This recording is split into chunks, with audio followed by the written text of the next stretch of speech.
우리가 인생의 삶을 살아가다 보면 생각도 많아지고 고민이 참 많아집니다. 여러분의 고민은 어떤 것이라고 생각을 하십니까? 여러 가지 생각들이 있고 여러 가지 고민들이 있겠지만은 경제적인 고민이 가장 많지 않겠는가 그렇게 생각되어집니다. 그런데 사랑하는 성도 여러분, 돈으로 해결할 수 있는 고민이 내가 가진 고민 중에 가장 작은 고민이라는 겁니다. 고민이 없다면야 말할 나위 없이 좋겠지만 왜 이리도 고민을 안고 인생의 삶을 살아가게 되는지, 100년 채 안 되는 짧은 인생을 살면서 힘들 때가 참 많습니다. 하지만 2014년도 시작하면서 이것을 꼭 아시기를 바랍니다. 돈으로, 물질로 해결할 수 있는 고민이 가장 작은 고민이란 사실. 지금 우리가 안고 있는 고민들이 물질로, 돈으로 해결할 수 있다면 얼마나 좋겠습니까? 우리에게는 돈으로 해결할 수 없는 고민들이 너무너무 많습니다. 울어도 못하고 힘써도 해결 못하는 고민을 안고 이 세상의 인생의 삶을 살아가시는 분들, 억만금이 있어도 해결할 수 없는 것이십니다. 지금 여러분께서 지니고 계신 고민들을 한번 생각해 보십시오. 돈으로 해결할 수 있는 고민은 얼마나 됩니까? 그러면서 돈으로 해결할 수 없는 고민이 얼마나 된다고 생각을 하십니까?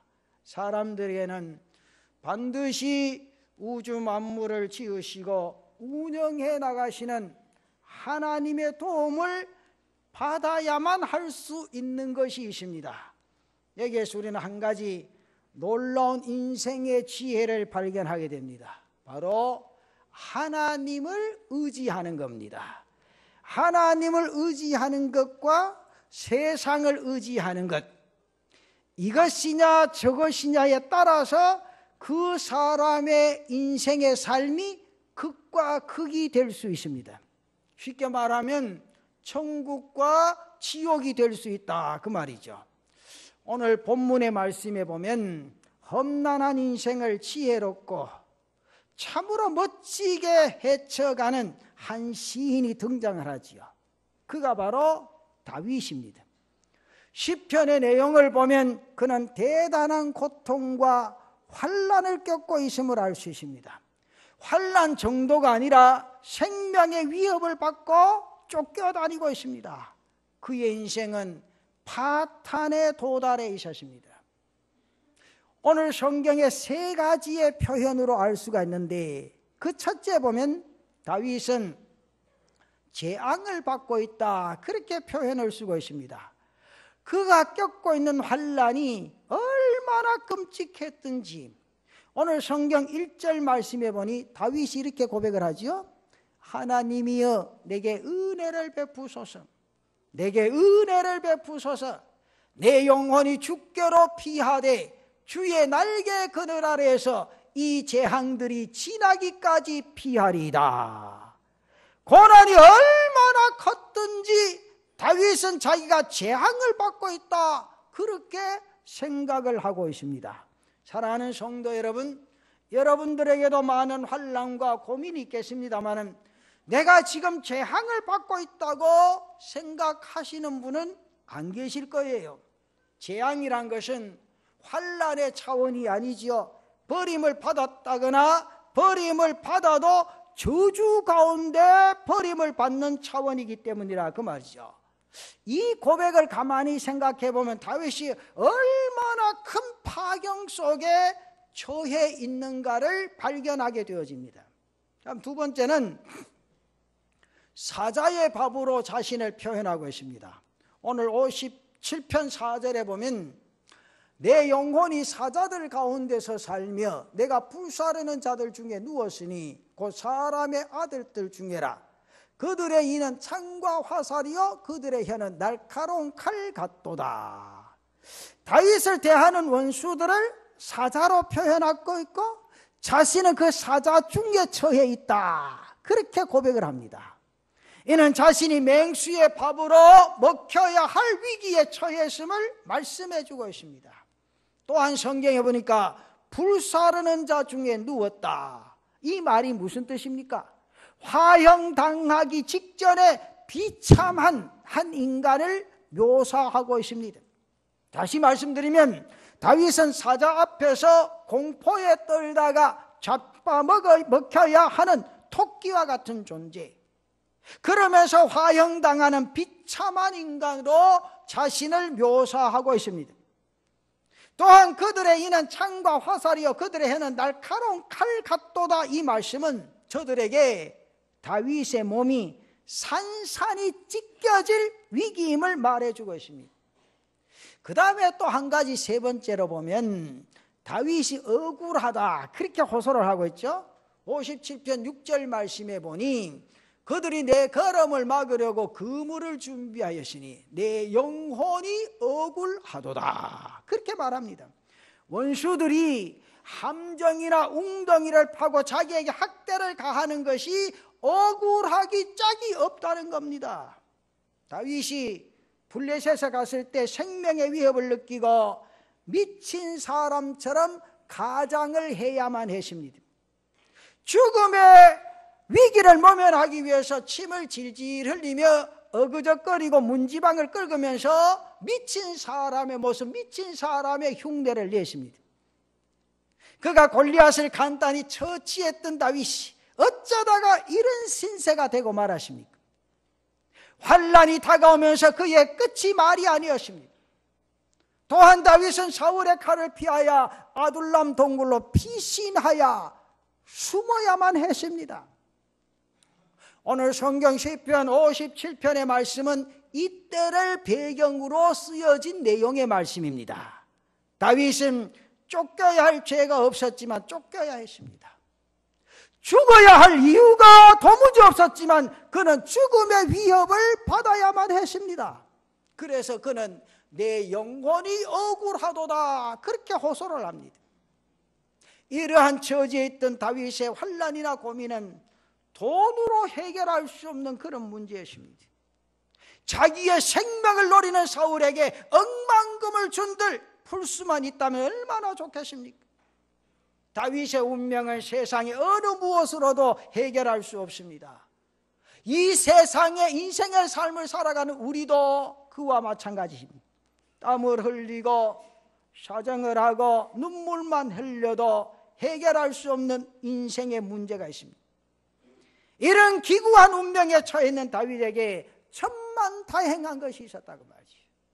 저는 금년 이 2014년도를 시작하면서 오직 주님과 함께라는 표현을 가지고 우리 온 성도들이 함께 달려가시는데, 오늘 오직 주님과 함께 할 때 놀라운 역사가 일어나는데, 오늘 이 고민을 풀고 감격한 인생의 삶을 살아가기 위해서는 오늘 성경에 나타난 세 가지 말씀을 여러분 가슴 속에 담고 이 말씀 가운데 희열을 느끼면서 이 땅 위의 인생의 삶을 살아갈 수 있는 사랑하는 성도들 되시기를 바랍니다. 그 첫째는 그가 그러한 지경이 있었지만 그에게는 의지할 대상이 있었습니다. 그리고 그를 도와줄 대상이 있었다는 거죠. 그래서 오늘 본문 57편 2절 말씀에 이렇게 말씀하지요.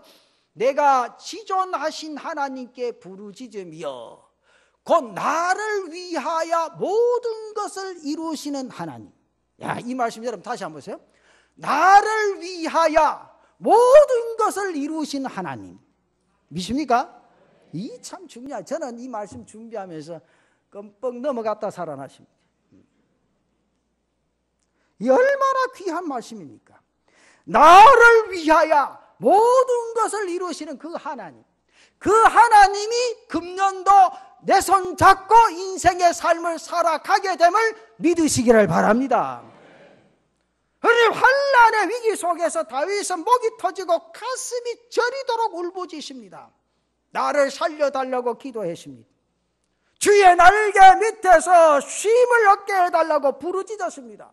사랑하는 성도 여러분, 다윗이 인생의 파경을 맞이한 것은 불행한 일이었지만 그 속에서, 그 가운데서 누군가를 부를 수 있고 누군가에게 의지할 수 있는 대상이 있었다는 것은 복 중에 복인 줄로 믿습니다. 또한 그에게 응답하고 도와줄 대상이 있다는 사실이야말로 이보다 더 큰 복이 어딨냐고 말이죠. 이게 놀라운 사실. 여러분, 성경에 다윗이 왜 위대합니까? 그런 지경에 사람 안 찾아갔어요. 성경에 한번 보세요. 사람 안 찾아갔어요. 그분 찾아갔다니까. 나를 위하여 모든 것을 이루시는 하나님, 그분 손 딱 붙잡고 나니 걱정도 없고 문제도 해결되어지고 자신의 인생의 삶이 감격하게 진행되어졌다, 그 말이에요.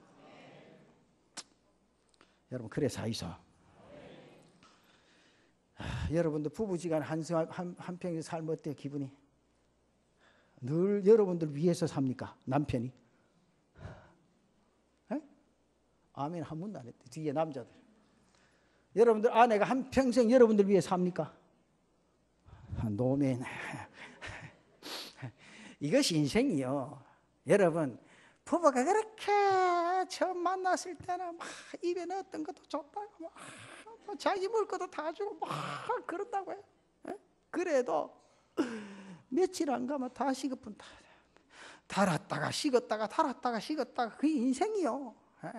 어떤 사람도 그런 말 한다. 목사님, 그게 정이 익어가는 깁니다. 익어가도 참 세상아 익어가지 참말로. 여러분, 김치가 맛이 들 때 사람 못 먹겠다 먹다 했다가 못 먹겠다 먹다 했다 그럽니까? 아니요. 여러분, 오해를 하지 마세요. 그게 사랑이 돈독해지는 거 아니요. 여러분, 잘 아셔야 돼. 사랑이 돈독해지는 거 절대 그거 아니요. 오늘 성경에 보십시오. 주님이 나를 얼마나 사랑합니까? 이 세상에서 나보다 더 사랑하시는 분 없어요. 주님이. 그 주님이, 여러분 성경에 보면 말하는데 아까 그랬잖아요. 나를 위하여 모든 것을 이루시기 위해서 날 꼭 붙잡고 계신다는 거예요. 그러니까 집에 남편한테 하지 마요. 그분이 나를 이루어줄 대상이 아니요. 이걸 착각하면 피곤하다니까. 여러분들 마찬가지. 뒤에 남편들도 아내가 내 모든 것을 이루어주기 위해서 시집 온 거 아니요. 그건 이해가 됩니까? 도무지 감각이 없으니까 내가 붙였다.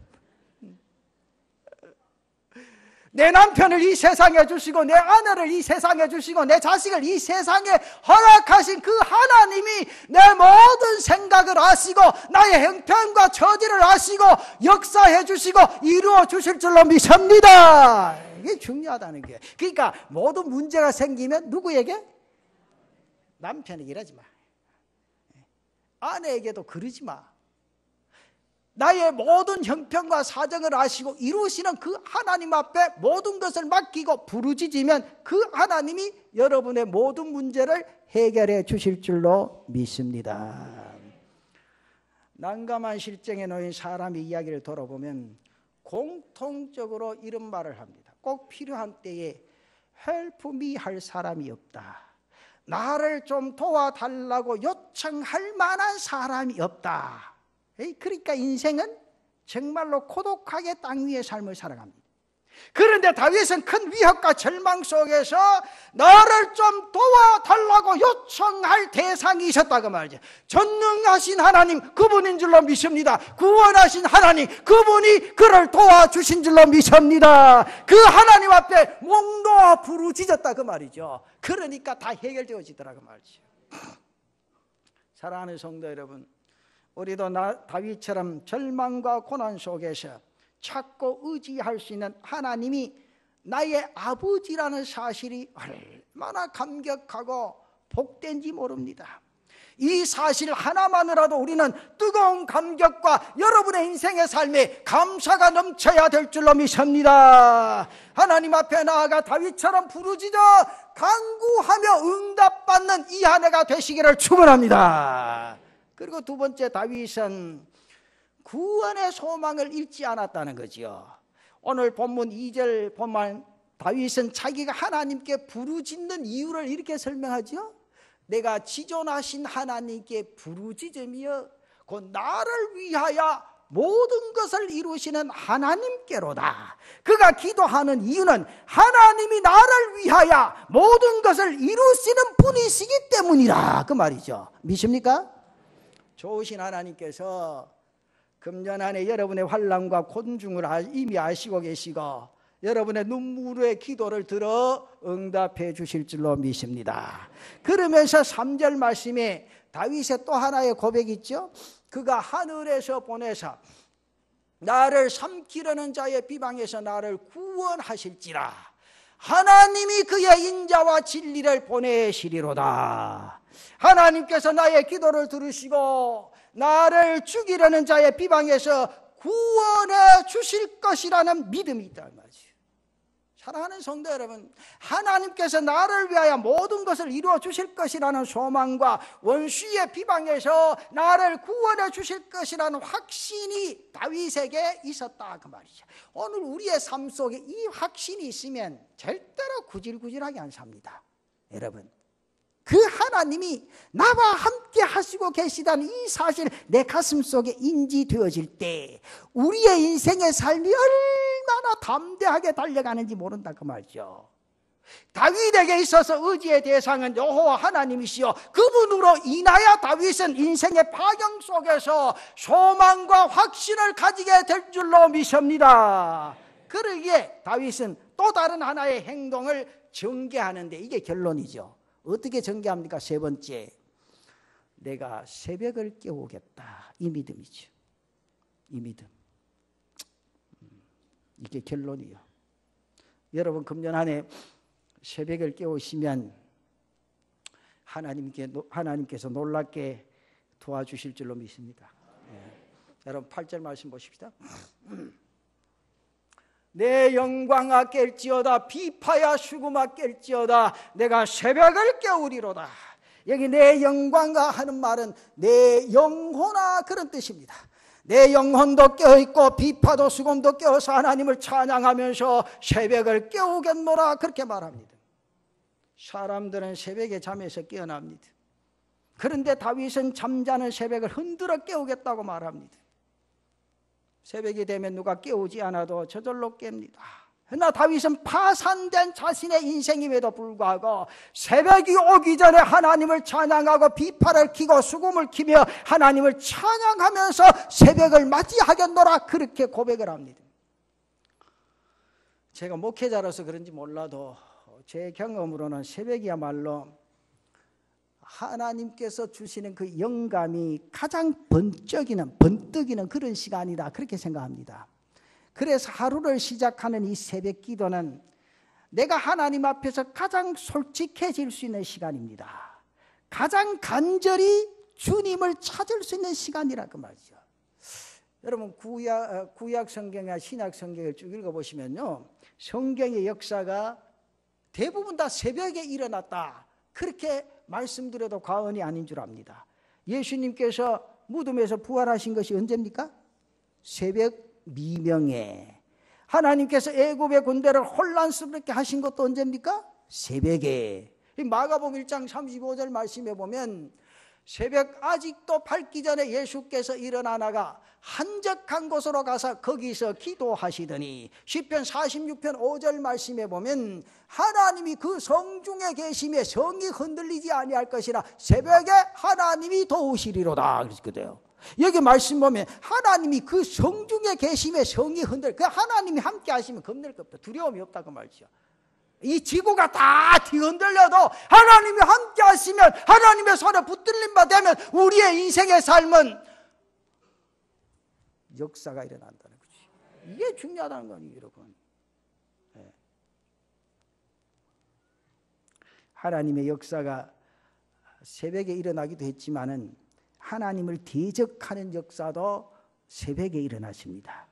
모든 대제사장과 백성의 장로들이 예수를 죽이려고 함께 공모한 그 시간도 새벽이었습니다. 예수님께서 빌라도에게 넘겨진 시간도 새벽이었습니다. 세상 사람들이 죄를 짓는 것도 낮보다는 밤입니다. 밤이 깊어지고 새벽이 가까울수록 죄도 극심해지게 되는 겁니다. 하지만 신앙인의 찬양에 빛나는 것도 새벽이라는 거지요. 해서 밤잠을 설치고 눈을 비비면서 새벽 기도에 나와 기도하는 성도들 보시는 주님의 마음이 얼마나 기쁘시겠냐고 말이에요. 저는 그렇게 한번 생각해요. 한국교회 기적적인 부흥의 역사도 이 새벽의 기도를 통해서 일어나게 된 줄로 믿습니다. 여러분, 한국전쟁이 시작된 이후로 한국교회가요 매일 아침 새벽 기도에 모이는 그 습관이 그때부터 생기기 시작했습니다. 여러분, 세계적인 전도자 그러면 누구죠? 모르겠습니까? 빌리 그레엄 목사님 아니에요. 빌리 그레엄 목사님이 1952년 12월에 한국을 방문했습니다. 그때 같이 동행한 분이 밥 피어스라는 목사님이죠. 밥 피어스 목사님이 새벽에 일어나서 한국교회의 새벽 기도하는 모습을 보고 그 실상을 보고서 빌리 그레엄 목사님에게 설명을 해줍니다. 그 다음날 그때 빌리 그레엄 목사님은 엉터리 같은 소리 하지 마라. 그 새벽에 이 추운 날씨에 누가 그 교회 가서 기도한 사람 어디 있노? 그래서 빌리 그레엄 목사님이 그 사실 여부를 확인하기 위해서 그 다음날 새벽에 교회 몇 군데 찾아보기로 약속을 했습니다. 다음날 새벽같이 일어나서 어둡고 추운 새벽길을 헤매면서 교회를 찾습니다. 그때 그는 깜짝 놀랍니다. 아담한 교회뿐만 아니라 엉성하게 기둥만 서 있는 교회당에서 사람들이 모여서 기도하는데요, 그때 이분이 정말 이런 데가 있구나 하는 걸 느꼈다는 거죠. 여러분 앞에 장로님도 계신데 1952년도가 어떤 실정입니까? 나는 그때 엄마 품에 안겨 있어가 잘 모른디. 여러분 어때요? 교회가 제대로 됐습니까? 이런같이 뭐 난방이 되고 그랬습니까? 아니죠. 여러분, 교회라고 지은 게 뭐예요? 위에 기둥만, 제가 그 사진을 보니까 위에 기둥만 쭉 서 있고, 그냥 이렇게 그 뭐라 하지? 옛날 촌에 그 집에 이렇게 서 있고, 그냥 옆 위에다가 지프로 이렇게 엉겨놓고, 그러니까 위에서 바람, 옆에서 바람 다 들어오잖아요. 기 오시는 분이 장작 몇 개씩 갖다 놓고 앞에 불을 조금 피워놓고 말이죠. 그래서 모포 같은 거 덮으시고, 모포나 지대로 있으나 옛날에 뭐랄까 하니 그 이제 뭐 이불 그 덮개를 그 뭐라 그러죠? 뭐 광목으로 된 거 있잖아 그거. 그걸 가져가 치지 감고 거기에서 기도하는 소리가요, 빌리 그레엄 목사님이 그 순간에 이야, 한국교회를 하나님이 축복해 주시는 이유가 있다. 함부로 한국교회가 놀랍게 역사하게 될 것이라 그 사실을 느끼냐죠. 자기가 거기에 들어가니까 천정도 없고 뼈를 쑤시는 찬바람이 막을 바람벽도 없고 깔아놓은 마루도 없이 그 자리에 앉아서 기도하는 소리 듣고요, 얼마나 놀랐는지 말이에요. 그 새벽에 빌리 그레엄 목사님 몇 군데 교회를 다녀요. 크다고 하는 교회를 이렇게 쭉 다녔는데, 어느 한 교회 가니까 그 새벽에 1952년 12월 달에 그날 빌리 그레엄 목사님 뒤에서가 몇 명과 숫자를 세었는데 189명이 왔다 그랬잖아요. 거기 앉아있는 분이 그 새벽에 그렇게 추운 날씨에. 여러분 옛날 추위가 요새보다 더 추웠죠. 몰라 뭐 기온은 어떨지 몰라도 그때가 더 추운 것 같아요. 왜냐하면 그때는 신발도 시원찮고 양발도 시원찮고 옷도 시원찮고 온도가 똑같아도 추위는 훨씬 더 추웠을 거라 그 말이요. 그리고 또 공기가 맑은 데가 또 추위가 더 강합니다. 옛날같이 이렇게 오늘같이 공기가 이렇게 탁하진 않았거든. 맑았거든. 그러니까 추운 날씨가 얼마나 추웠겠어. 그 빌리 그레엄 목사님 뒤에 또 보고 말해. 박 피어스 목사님하고 둘이 앉아서 딱 시하는데 그날 얼마나 정확하게 시하렸던지 189명이었다 그랬잖아요. 그때부터 빌리 그레엄 목사님이 그 밖에 나가시면 꼭 한국교회 요청을 했지. 뭐냐, 내가 집회 가는데 꼭 기도해달라고. 그 기도를 가장 강하게 부탁한 게 1953년 영국 대부흥 집회 인도할 때 한국 기독교인에게 간청하게 요청한 게 기도해달라고. 그분 하신 말씀 가운데 이분이 그렇게 중요한 말씀이죠. 교회가 천주교보다 먼저 새벽종을 울리는 나라는 세계에서 유일하게 대한민국밖에 없다 했어요. 대한민국. 이 하나님이 우리나라를 복 주실 수밖에 없지. 여러분 생각해봐요. 그때 당시에 미국 교회는 3일 기도회가 중지되어 가고 있던 시기에 한국 교회는 새벽 기도를 통하여 성령의 불이 붙기 시작했다고 말이. 여러분 한국 교회 부흥과 성장이 저절로 된 거 아니에요. 지금 성장이 다 멈췄다 그랬죠? 통계를 보니까 교파들마다 교단들마다 다 마이너스 성장, 줄어든다. 이런 때에 우리 교회가 기도의 불씨를 일으킬 수 있는 그런 은혜가 있기를 바랍니다. 이게 중요해요. 불씨는 하나 일어나면 옆에 주위에 퍼지는 거 순식간이에요. 이게 참 중요해요. 그래서 시작하면서 특별히 새벽기도 하잖아요.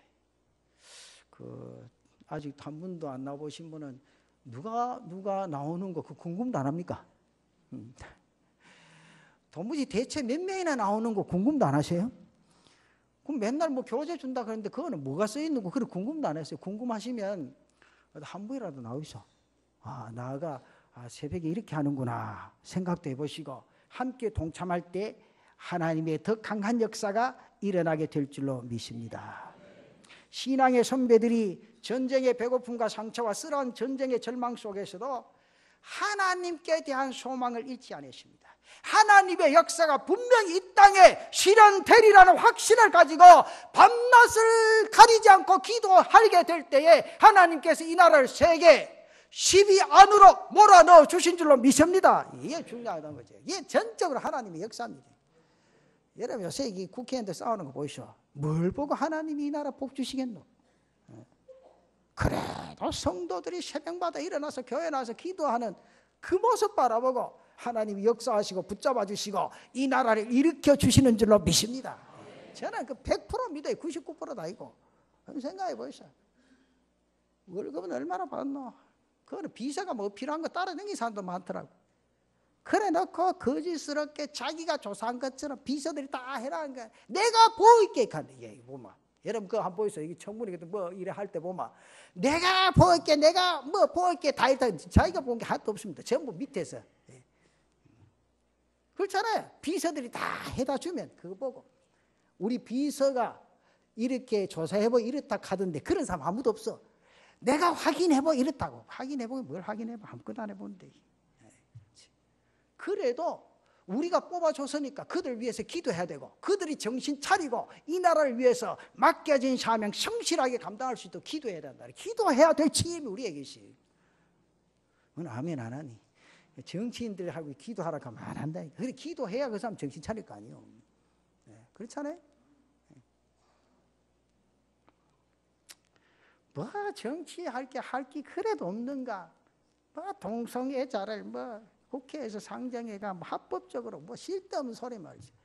여러분 법은요 제정할 것도 없어. 그냥 이 성경 한 권이면 만족해. 그래서 대통령 되는 사람이 이 성경에 얹고 내가 성경대로 이 나라를 다스리겠습니다. 그럼 끝나. 미국처럼.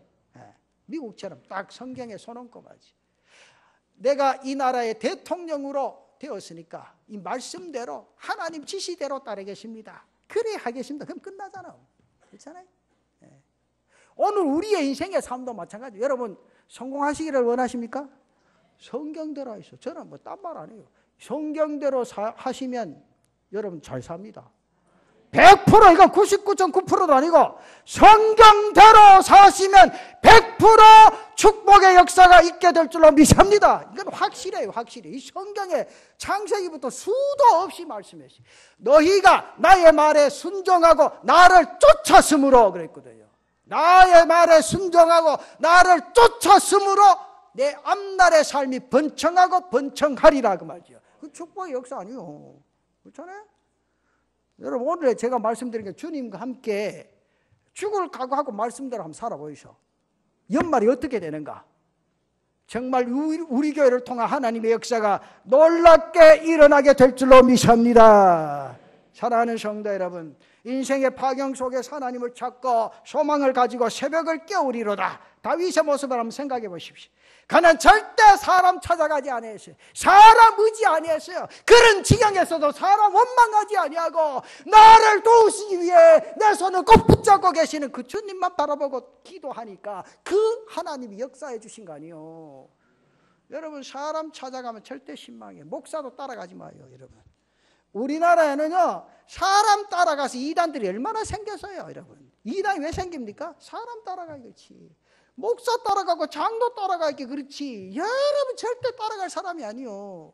여러분 사람 따라가서 사람 따라가면 실망합니다. 사람 따라가면 시험 들어요. 사람 따라가다가 자기 골병 들어요. 여러분들 주님만 따라가시기를 축원합니다. 여러분 그게 중요한 거 아니에요. 목사가 왜 있습니까? 이 말씀 외치기 위해서 목사가 있는 거지.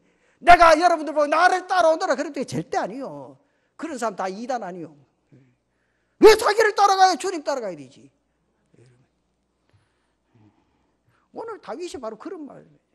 다윗이 그렇게 고난 중에 고통 중에 시련 중에 있었지만 사람 안 붙잡았다니까 자기가요.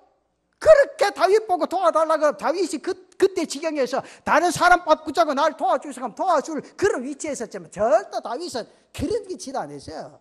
내가 괴롭혀봐라.